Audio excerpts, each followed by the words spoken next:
Next is dietitian Joel Ferrin with a healthy and delicious recipe.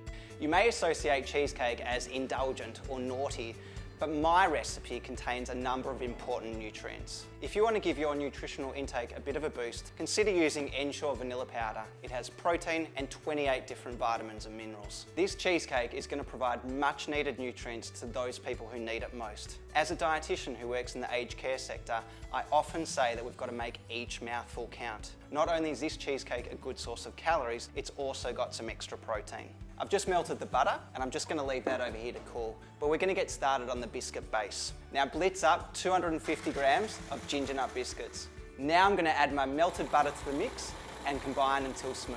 That looks great. So what I'm going to do now is add my mix to a springform tin.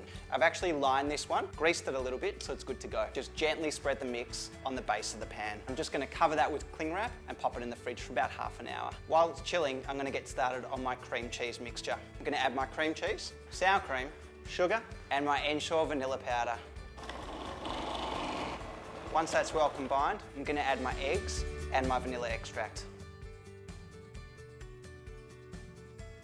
Bake in the oven at 160 degrees for 1 hour. Once that's done, leave the cheesecake in the oven with the door slightly ajar until completely cooled. This will help prevent the cheesecake from cracking. Place in the fridge for 4 hours. How good does this look? You can add some Greek yogurt, cream, or even blueberries to add some extra protein, calcium, and antioxidants. If you want to give my cheesecake a try, head down to your local Pharmasave, discount drugstores, or Chemist King Pharmacy and pick up a can of Ensure vanilla powder.